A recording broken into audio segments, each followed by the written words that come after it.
다 각각 집으로 돌아가고 예수는 감람산으로 가시니라. 아침에 다시 성전으로 들어오시니 백성이 다 나아오는지라. 앉으사 그들을 가르치시더니 서기관들과 바리새인들이 음행 중에 잡힌 여자를 끌고 와서 가운데 세우고 예수께 말하되 선생이여 이 여자가 간음하다가 현장에서 잡혔나이다. 모세는 율법에 이러한 여자를 돌로 치라 명하였거니와 선생은 어떻게 말하겠나이까. 그들이 이렇게 말함은 고발할 조건을 얻고자 하여 예수를 시험함이로라. 예수께서 몸을 굽히사 손가락으로 땅에 쓰시니 그들이 묻기를 마지 아니하는지라. 이에 일어나 이르시되 너희 중에 죄 없는 자가 먼저 돌로 치라 하시고 다시 몸을 굽혀 손가락으로 땅에 쓰시니 그들이 이 말씀을 듣고 양심의 가책을 느껴 어른으로 시작하여 젊은이까지 하나씩 하나씩 나가고 오직 예수와 그 가운데 섰는 여자만 남았더라.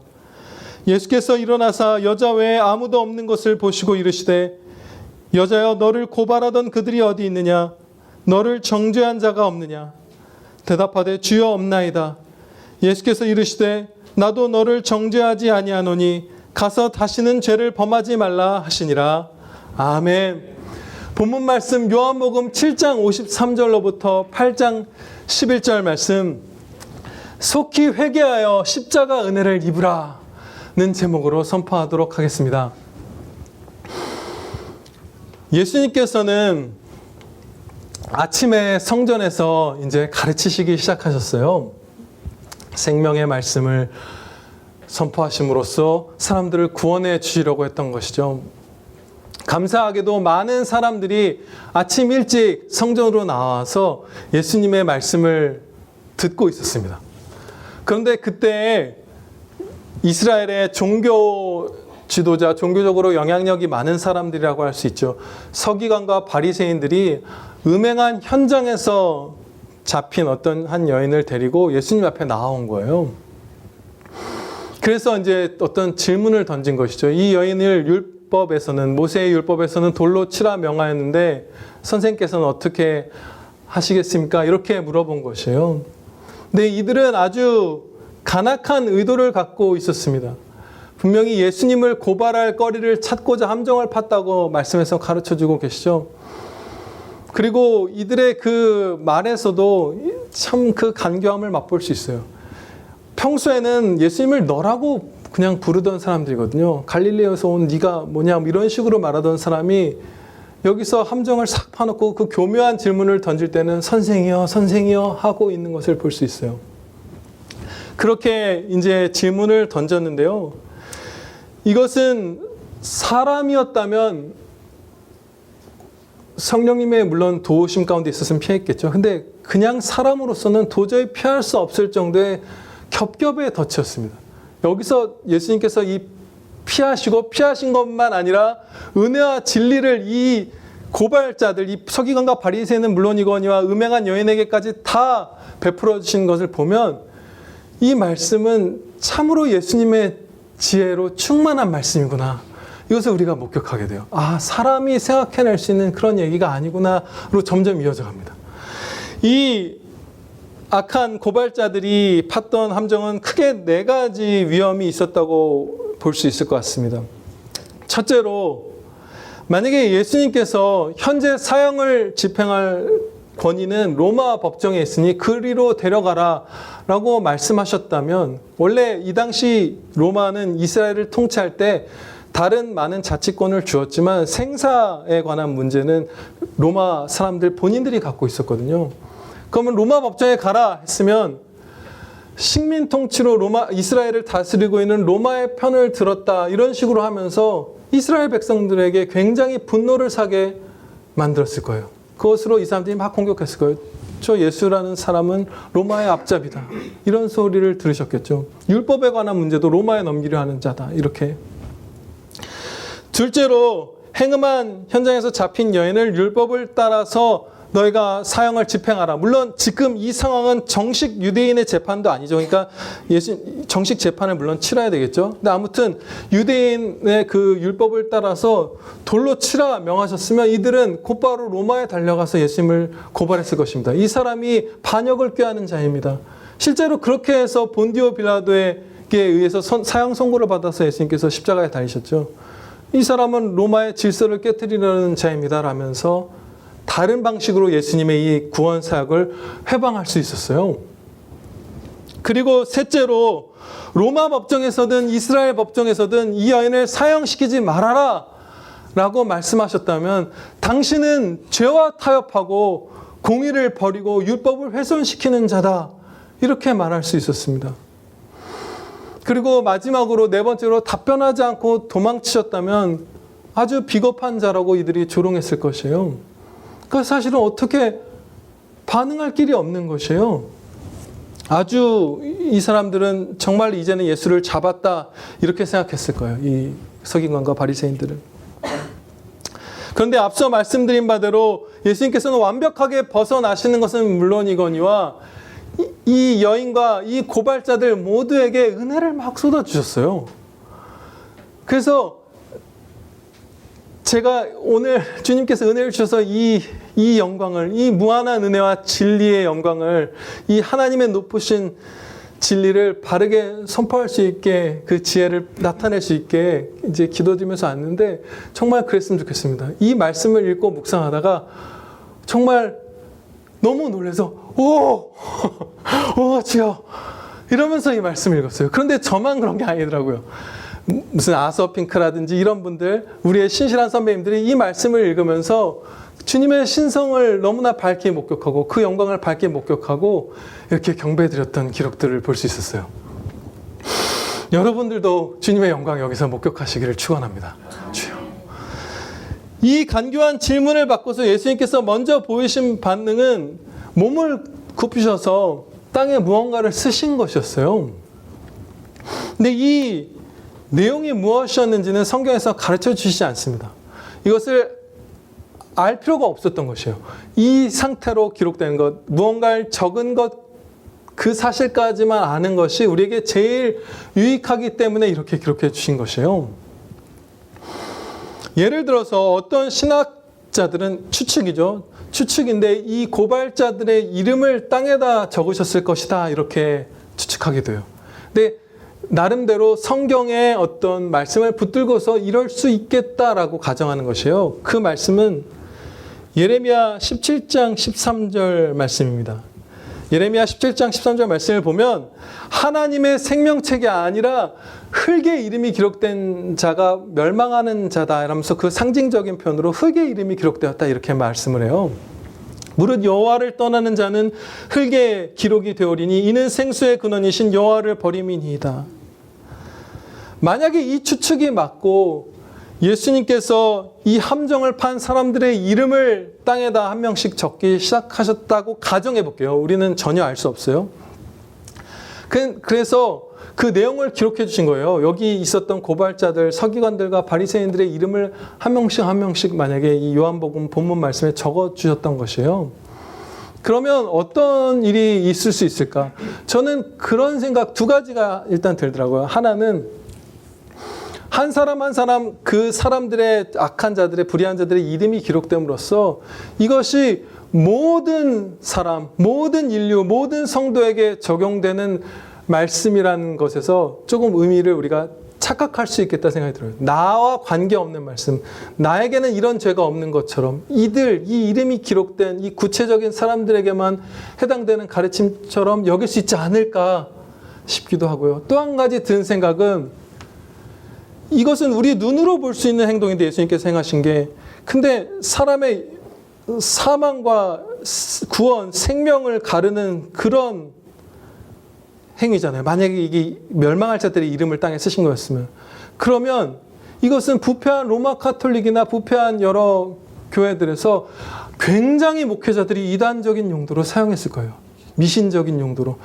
성물을 보기만 해도 무슨 연옥에서의 뭐가 시간이 짧아지고 뭐가 어떻게 되고 하는 수많은 미신들이 있잖아요.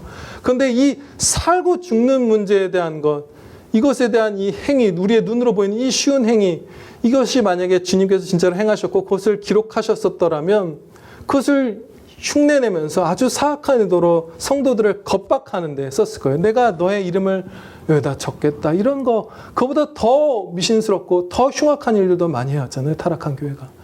그런 용도도 있었을 것 같아요. 우리는 알 수 없어요. 어떤 이유인지 모르지만 적으셨다, 무언가를. 여기까지가 우리에게 가장 유익한 것입니다. 예, 더 궁금해할 필요도 없는 것이죠. 처음에 땅에 무언가를 적으셨을 때에는 고발자들이 계속해서 질문을 던졌어요. 7절 말씀입니다. 그들이 묻기를 맞이 아니하는지라. 계속 질문했다는 거예요. 이 여인을 어떻게 처리하는 것이 좋을까요, 선생님? 이렇게 계속 물어봤던 것이에요. 근데 예수님께서는 한동안 이들을 무시하신 것입니다. 바로 응답해 주신 것이 아니에요. 그냥 땅에다 무언가를 적으시면서 이들은 계속 막 질문을 던지고 있는데 무시하신 거예요. 우리도 이것을 좀 본받아야 합니다. 우리는 사악한 질문에 대답할 의무가 없어요. 사악한 질문에 우리가 대답해야 된다. 예의, 우리의 사회적 예의라든지 여러 가지 온정이라든지 누군가 물었으면 말하는 게 당연하다고 우리는 배우잖아요. 그런 것들 때문에 우리가 실족하는 경우가 있어요. 이단들이 대학 캠퍼스나 이런 데서 사람들을 자기들로 끌어들이는 방법 중에 하나가 이상한 신학교에 와서 저는 총신대를 나왔는데 거기서도 이단들이 전도하거든요, 캠퍼스에서. 근데 그들이 하는 방식은 아주 사악하고 어느 선택지를 택해도 죄악으로 넘어질 수밖에 없는 다 거짓인 답안지가 있는 질문을 던져요. 그러면 일반 대학생들도 물론이거냐 신학생들 얼마나 예의 바른지 몰라요. 예비군 가면 신학생들 제일 좋아하거든요. 조교가 직접 얘기를 해요. 정말 말 잘 듣고 깨끗한 사람들이다. 그러면 대답을 합니다. 신학생들은. 죄악된 질문이고 느낌이 오면서도 예의상 대답을 해요. 그러면서 넘어지는 것이에요. 불이한 질문에 우리는 답할 의무가 없습니다. 무시하세요. 살리려고 대답해 줄 수는 있어요. 대신. 그렇죠? 계속해서 같은 질문을 던지면서 회방하자 예수님께서 이제 일어나서 말씀하셨습니다. 우리가 다 아는 그 말씀입니다. 너희 중에 죄 없는 자가 먼저 돌로 치라. 이 말씀을 하시고 다시 이제 두 번째로 앉으셔서 무언가 땅에 쓰기 시작하셨어요. 이때 예수님의 말씀을 들은 사람들이 양심의 가책을 느끼기 시작합니다. 그래서 그 고발자들 가운데 나이가 많은 사람들부터 젊은 사람 순으로 한 명씩 그 자리를 떠나갔다고 기록하고 있어요. 근데 여기서 이제 그래서 여인과 예수님만 남았다 기록하는데 이것은 고발자들은 다 사라지고 여인과 예수님과 나머지 경건한 사람들은 그 자리에 남아 있었다는 표현이에요. 다 사라졌다는 것은 이 고발자들에 대한 표현입니다. 예수님의 12제자들이나 경건한 사람들 계속 남아 있었고 12절 말씀 본문 바로 다음 절을 보시면 예수께서 아마도 이 당일날인 것 같은데 또 말씀하여 이르시는데 듣고 있는 사람들이 분명히 있습니다. 네. 아무튼 이 고발자들이 한 명씩 나이 든 사람들로부터 젊은이들로 이렇게 떠나갔는데 마지못해 떠나간 것을 알 수 있어요. 아, 우리가 틀렸구나 하고 갑시다 해서 간 게 아니라 양심의 가책, 그러니까 나이가 많은 사람일수록 아마 쌓아온 죄가 많으니까 더 큰 가책을 느꼈겠죠. 그 사람들부터 한 명씩 마지못해서 그냥 가기 싫어하면서도 간 거예요. 그 양심의 가책을 느껴서 그 고통 가운데에서 계속 예수님을 함정 잡고 싶은데 마지못해 떠난 것이죠.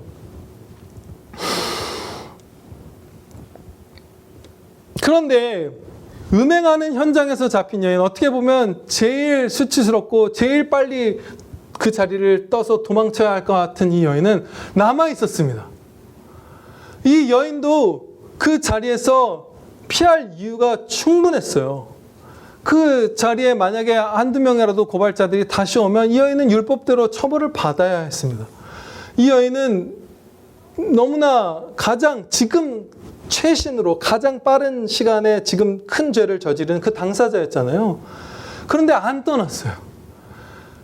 너무 잘한 것이죠. 너무 큰 은혜를 입은 것이에요. 그리고 이 여인은 예수님을 주님이라 불렀습니다. 이 사람들은 평소에는 너라고 부르죠. 13절 말씀에서도 바리새인들이 이르되 네가 너를 위하여 증언하니 이렇게 예수님을 부르는 게 이 당시 이 고발자들의 평소 모습이었는데 겨우 높여서 선생님이라고 불렀죠. 그들은 함정을 팔려고. 근데 이 여인은 예수님 곁에 서서 주님이라고 부르고 있어요. 우리도 언제나 이래야만 합니다. 우리가 어떤 죄를 졌을 때라도 도망치는 것이 아니라 양심의 가책을 느낄 때 주님을 회피하는 것이 아니라 주님 앞으로 나아가서 주님하고 용서를 구하고 주님의 처분을 구하면 무엇을 받냐면 은혜를 받습니다. 은혜를 받아요. 그리고 진리를 받아서 복된 길로 삶이 교정됩니다. 은혜와 진리가 이 여인의 자세처럼 주님께로 나아갈 때, 주여 하면서 주님의 그 십자가 품으로 나아갈 때 은혜를 입는 것이에요. 이것이 구원받는 길, 용서받는 길, 평안하고 행복한 유일한 길입니다. 이 여인처럼 앞으로 나가는 것, 주님께로. 본문 말씀은 양심의 가책이 얼마나 우리를 강력하게 책망하고 고통스럽게 하는지 가르쳐 주시는 말씀 중에 하나죠. 예전에도 그런 진리를 제가 여러분과 살펴볼 때, 배울 때 이 말씀을 예로 이렇게 주의했던 적이 있어요. 굉장히 강력하게 양심이 우리를 책망하는 걸 알 수 있죠. 살기가 등등했던 그 교만한 자들, 그 함정을 파서 나왔던 자들이 양심의 가책을 느낄 때 도망쳤잖아요. 인간의 가장 사악하고 강포한 마음도 때로는 누그러뜨려 버릴 수 있는 것, 꺾어버릴 수 있는 게 이 양심의 고통인 것이죠. 근데 이 양심의 책망이 고통스러운 것은 하나님의 은혜입니다. 우리가 죄로 치닫지 않도록 보호해 주시는 것이에요. 양심의 책망은 정말 고통스럽죠. 여러분들 곰곰이 생각해 보시면 저랑 비슷한 분도 있을지도 모르겠는데, 저는 정말 머리가 많이 아픈 두통이 있으면 100번 중에 90번은 회개하면 낫습니다. 네, 영혼이 순간 저지른 죄에 양심의 가책을 막 찔려봐서 머리가 깨질 것 같은 거예요. 그럴 때 회개하면 예, 어떨 때는 약을 먹어야 낫지만 거의 대다수의 두통은 사라져요. 그리고 정말 슬프게도 어떤 성도가 죄악된 길로 나아갈 때 머리가 너무 아파요, 뭐 이런 거, 두통약 달고 살아요, 이런 거 정말 자주 봅니다. 정말 안타깝죠. 양심의 책망은 정말 고통스러워요. 예전에 제가 봤던 영화, 여러분들도 보신 분들 계실지 모르겠는데 맨체스터 바이 더 시라는 제목의 영화가 있어요. 아카데미에서 각본상하고 나무주연상을 이제 수상한 작품인데요. 거기 보면 리라는 남자 주인공이 나옵니다. 이 사람은 결과적으로 죄책감의 감옥에 갇혀서 발버둥 치는 그런 내용이에요. 어떻게 거기서 살아날 것인가. 근데 이 사람이 아내와 3명의 아이를 이제 가진 가장이었어요. 근데 이제 미국 집이죠. 1층, 2층 이렇게 있는 나무집 이런데. 근데 어느 날 친구들을 불러다가 집에서 이제 술을 마신 거예요. 새벽 2시쯤 정도까지 술을 마셨는데 이제 아내가 잔소리를 한 거죠. 이제 좀 그만해라. 그래서 친구들을 돌려보냈는데 이 사람이 혼자 조금 더 술을 마시고 싶었던 거예요. 근데 좋은 아빠였어요. 아이들 방에 가서 살펴보고 춥지 않은지 보고 난로에 나무를 좀 더 넣고 따뜻하게 해주고 자기는 이제 걸어서 맥주를 좀 더 사러 간 거예요. 근데 가다가 생각이 든 거죠. 내가 그 안전망을 닫고 왔나? 난로 불씨 같은 게 밖으로 튀지 않는? 긴가민가 했던 거예요. 근데 이 사람은 그냥 가서 술을 사러 갔습니다. 그리고 돌아왔더니 1층에 있었던 아내만 구조되고 위에 있었던 3명의 아이들은 다 죽은 거예요. 그래서 이 사람이 이제 경찰에 조사를 받다가 경찰이 안전망을 설치하지 않은 건 범죄가 아니라고, 당신이 아이들을 그렇게 한 게 아니다 이렇게 위로하는데 경찰의 총을 뺏어서 이제 자살하려고 하고 이런 장면이 나와요. 그런데 이 죄책감의 고통이 극한으로 크다는 것, 이것에 사람들이 공감했기 때문에 거기에 각본상도 주고 나무주연상도 준 것이죠. 실로 그러합니다. 양심의 가책을 느끼는 것은 우리의 삶을 온전히 유지할 수 없을 정도로 고통스럽게 만들어요. 어떤 사람은 그것을 누그러뜨리기 위해서 마약도 하고 술도 먹고 미친 듯이 중독되고 뭔가 몰두하기도 하죠. 양심의 가책을 어떻게든 피해보려고 발버둥을 칩니다. 그런데 그 양심이 가장 활력 있게 활동하는 순간은 예수님의 말씀이 들려올 때예요. 9절 말씀입니다. 그들이 이 말씀을 듣고 양심의 가책을 느껴. 이것은 살 길이 열린 것이에요. 양심도 은혜고 예수님의 말씀을 들을 수 있었던 것도 은혜입니다. 예수님의 말씀을 평생 들어보지 못한 사람들도 있어요. 예수님의 말씀을 들으면서 양심의 가책을 느껴서 이제 회개해야 하겠다, 돌아가야 하겠다, 그 은혜를 가진 사람. 여러분들의 경우 건강과 모든 여건이 있어서 오늘 주일 예배로 나와서 이 성경 말씀을 들을 수 있는 은혜를 입었잖아요. 이때 여러분의 양심이 이제 막 살아나겠죠. 더 강하게 여러분들의 어떤 죄악들을 책망하고 있겠죠. 그것이 이제 회복될 은혜입니다. 이제 이 여인처럼 주님 하면서 회개하여 주님께 처분을 맡기기만 하면 돼요. 그럼 주님이 내려주시는 처분은 은혜입니다. 예, 복을 주세요. 회개하기만 하면.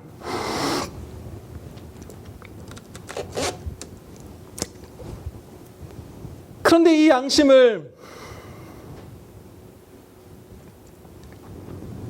누르고 무시하고 하다 보면 점점 이 양심의 생명력은 약해집니다. 그리고 그 양심이 약해졌을 때 우리는 주님의 말씀과 멀어지는 길을 택해요.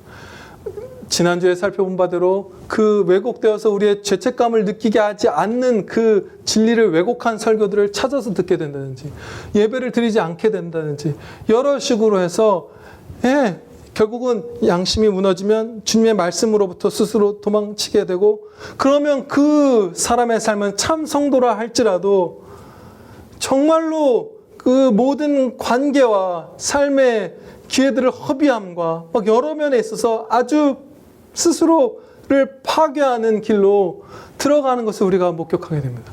그래서 양심의 가책을 느낄 때 여러분이 어떤 식으로라도 무슨 두통이 있든 배가 꼬이든 두렵든 아프든 수치스럽든 무엇이든지 간에 죄로 인해서 양심이 여러분들을 찌르실 때 회개하시고 평안 누리시기를 축원합니다. 예. 너희 중에 죄 없는 자가 먼저 돌로 치라는 이 말씀을 종종 오해하는 경우가 있어요. 그래서 그 부분을 우리가 좀 바르게 배웠으면 좋겠습니다.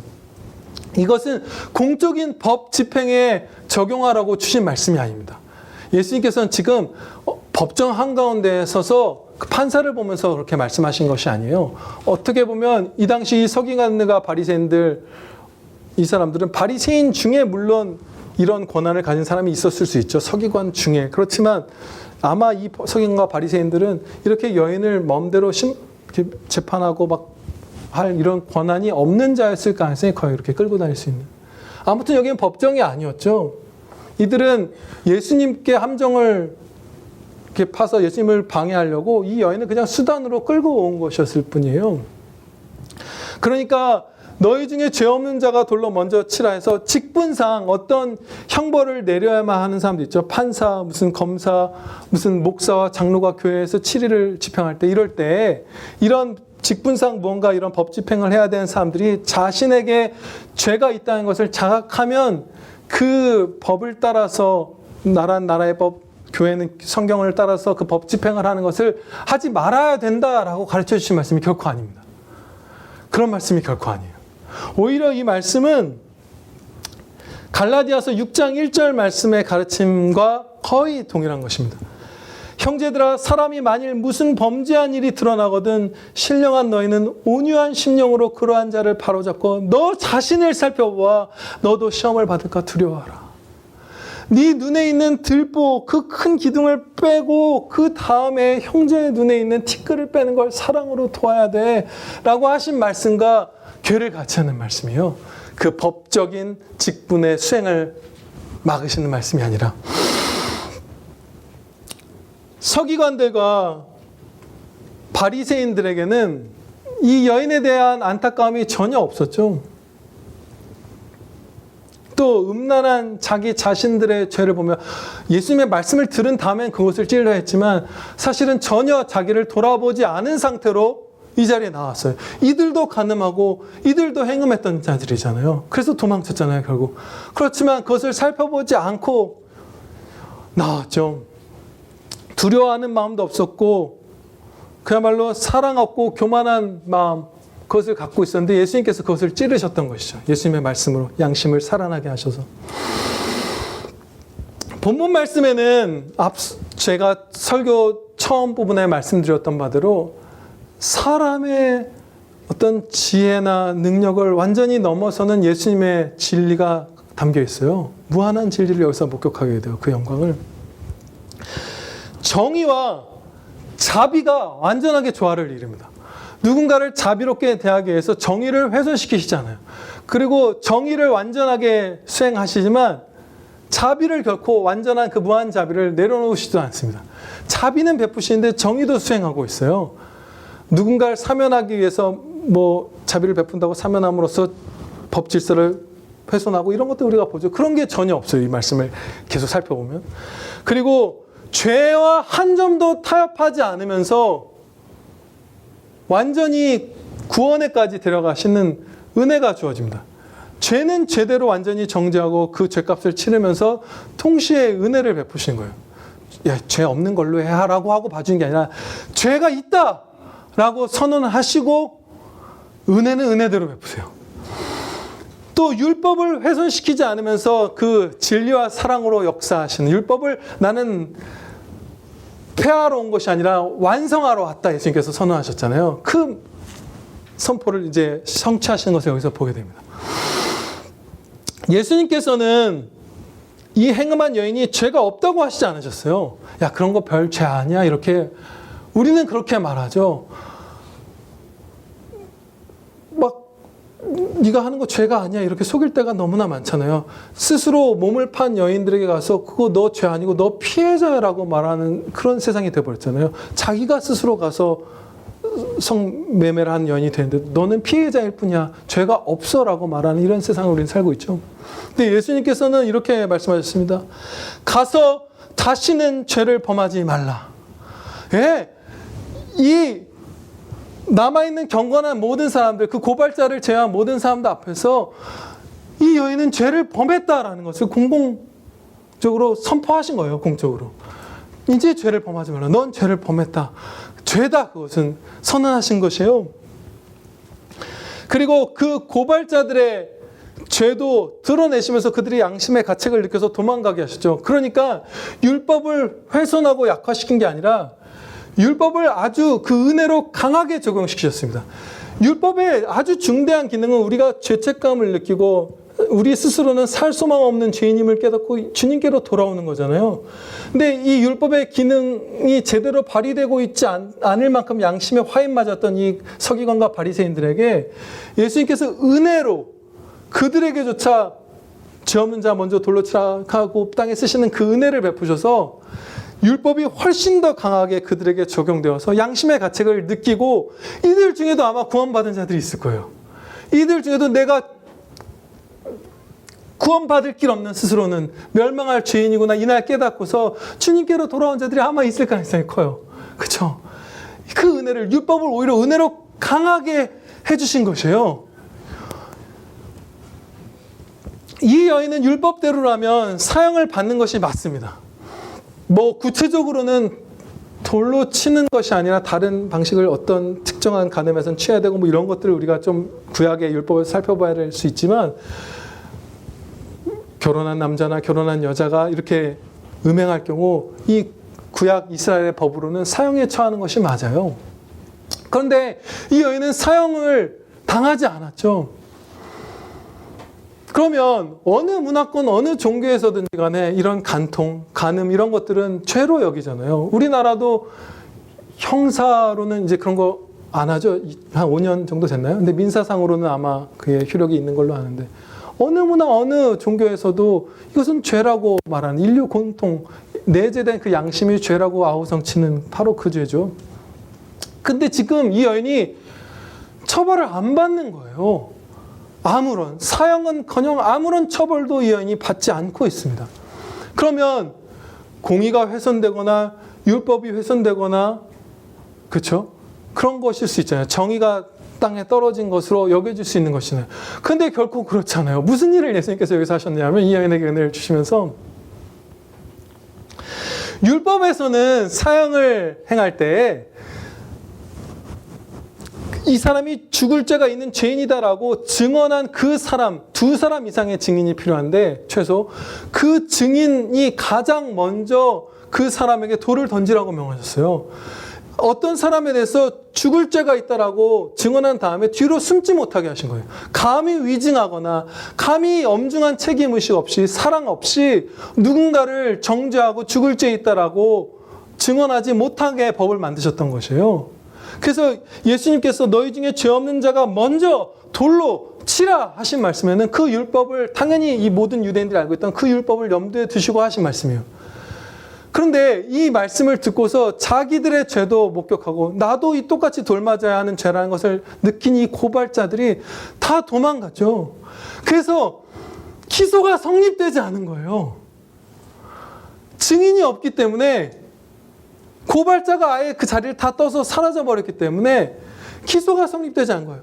합당하게 기소된 여인을 사형 판결을 받아야만 되는 여인을 율법을 무시하고 풀어주신 것이 아니라 은혜를 베푸시고자 하는데 율법도 다 지키심으로써 기소자들을 양심의 가책을 느껴서 흩어지게 하심으로써 기소가 성립되지 않았고 그래서 율법도 훼손되지 않은 상태로 이 여인이 사망의 형벌을 받지 않게 된 것이에요. 엄청나죠. 그래서 10절에서 예수님께서 하신 말씀, 여자여 너를 고발하던 그들이 어디 있느냐, 너를 정죄한 자가 없느냐, 이것은 아주 법률적인 말씀을 예수님께서 하신 것입니다. 이 여인을 고발한 자들, 정죄한 자들, 이 여인이 죽을 죄를 지었다고 증언한 자들이 이 자리에 아무도 없다. 그러므로 이 율법의 집행은 율법을 따라서 중지된다. 그렇게 하신 거예요. 그렇게 은혜를 베푸신 것이에요. 이제 이 여인은 은혜와 진리로 처분을 받았습니다. 11절 말씀입니다. 대답하되 주여 없나이다. 예수께서 이르시되 나도 너를 정죄하지 아니하노니 가서 다시는 죄를 범하지 말라 하시니라. 아멘. 예수님께서는 두 가지를 말씀하셨죠. 나도 너를 정죄하지 않는다. 그리고 가서 다시는 죄를 범하지 말라. 이 두 가지를 말씀하신 순서는 십자가 은혜 안에 있기 때문에 이 순서가 가능했던 것입니다. 이 순서를 바꾸면 이것은 사형 선고랑 동일한 것이 돼요. 가서 다시 죄는 범하지 말라. 그러면 나도 너를 정죄하지 않겠노라. 이러면 우리는 죄를 짓고 살아가는 죄인이기 때문에 이 땅 가운데서 완전히 죄를 짓지 않는 사람은 아무도 없기 때문에 다 죽임당하는 것이에요. 너는 죽을 것이다라는 선포에 불과한 것이에요. 그런데 그 순서를 예수님께서는 십자가 안에서 완전히 뒤바꿔 주신 것이죠. 먼저 의롭다. 그 죄사함의 은혜를 선포하신 거예요. 나는 너를 정죄하지 않는다. 그 100% 은혜로 말미암는 구원을 받았으니 이제 너는 죄악과 싸워라.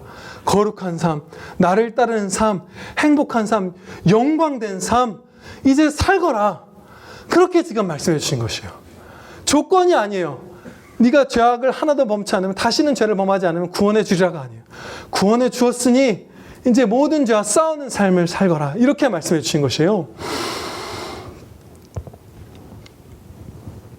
이렇게 예수님께서 말씀하신 것, 그것의 근거는 제가 말씀드린 바대로 십자가입니다. 정의를 조금도 손상시키지 않으면서 이 행음한 여인을 정죄하지 않으실 수 있는 이유. 앞으로도 죄를 분명히 이 여인은 우리처럼 성도가 된 다음에도 질 텐데 그 여인을 정죄하지 않고 천국으로 데려가 가실 수 있는 근거는 주 예수 그리스도께서 이 여인 대신 달리신 십자가입니다.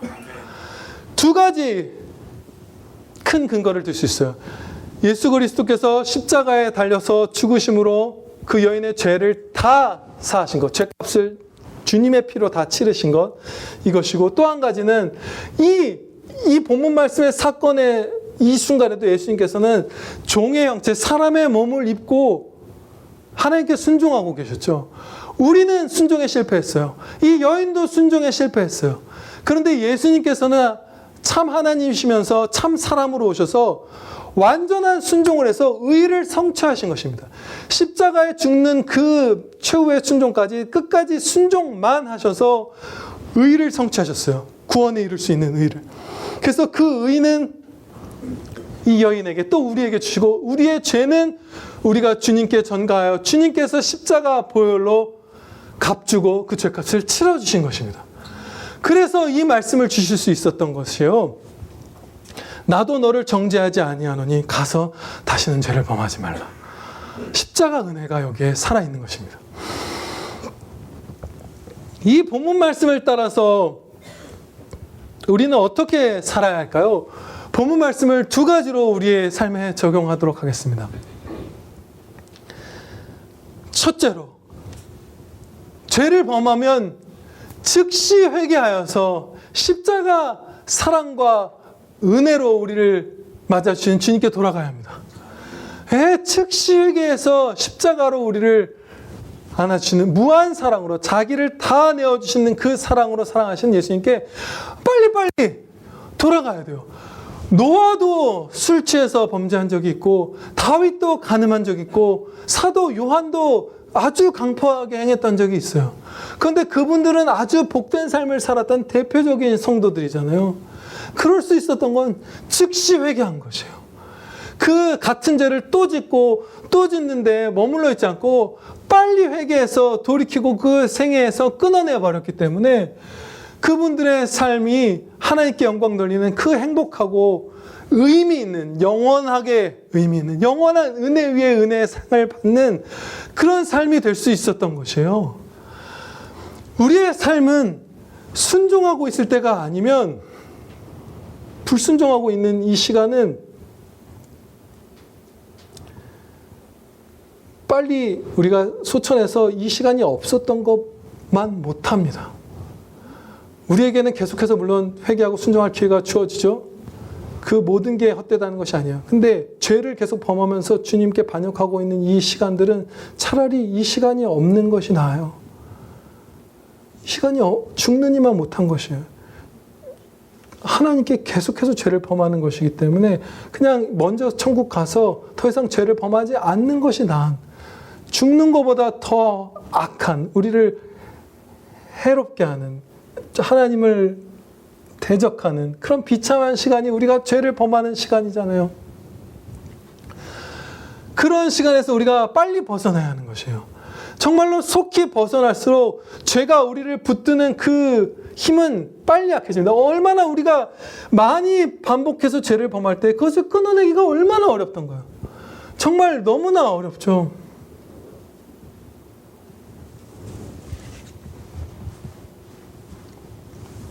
그래서 십자가 은혜로 와라. 누구든지 와서 목마르거든 와서 마시라. 생수의 강이 흘러나오리라. 나는 너희를 정죄하지 않는다. 이제 십자가 은혜로 구원받았으니 가서 죄를 이기고 선하게 살아라. 이 무한한 은혜를 베풀어 주시는 주님께로 늘 즉시 회개하여서 복된 삶 사시기를 축원합니다. 예, 아멘입니다.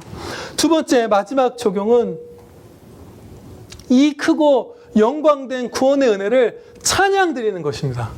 예, 이 말씀, 이 십자가 구원, 이 은혜는 우리가 묵상하고 찬양 드리고 찬양하고 입술로 노래하고 기도로 감사드리고 삶에서 그 십자가 은혜를 주신 주님을 전심으로 사랑하고 모든 것을 다 바쳐서 우리 전인격을, 전 존재를 바쳐서 아무리 찬양 드려도 과함이 없는 그런 은혜예요. 하나님이신 분께서 우리 대신 죽어주신 은혜예요. 하나님께서 자기에게 있는 모든 것을 다 내어주셔서 우리를 사랑하신 것, 그 무한한 사랑, 그 무한한 은혜가 바로 이 여인이 받은 은혜고 우리가 받은 은혜예요. 예, 주님께 처분을 구하고 예, 아멘입니다. 주님 앞에 나와서 주여 하고 회개할 때 우리가 날마다 매번 반드시 이 은혜 입을 것이고 모든 회개하는 자들은 다 주님께 용서받고 주님과 동행하는 그 복된 삶 살게 하여 주실 것입니다. 기도드리시겠습니다. 아버지 하나님, 이 땅 가운데에서 십자가 은혜로 다 용서해 주시고 복된 삶으로 불러주신 자녀들 천국까지 끝까지 데려가사 오직 거룩한 찬양밖에 없는 그 영원한 행복한 삶을 살게 해주실 것을 믿사옵나이다. 아버지 하나님, 저희가 우리 대신 죽어주심으로 목마른 자는 누구든지 와라. 나는 너희를 정죄하지 아니하노니 가서 다시는 죄를 범하지 말라. 이 전적인 은혜의 구원을 베풀어 주시는 주님께로 다 달려가서 구원받고 또 성도가 된 뒤에 범한 죄악들도 다 용서받고 행복하게 살아가며 하나님께서 주신 우리 각 사람에게 베풀어 주신 성령님의 선물들과 재능들과 기회들과 모든 개성과 자유와 건강과 모든 것들이 가장 영예롭게 빛나는 삶 사는 그 복된 은혜 저희 모두에게 베풀어 주시옵소서. 즉각 회개하고 주님 따르는 은혜 주시옵소서. 예수 그리스도의 이름으로 기다려옵나이다. 아멘.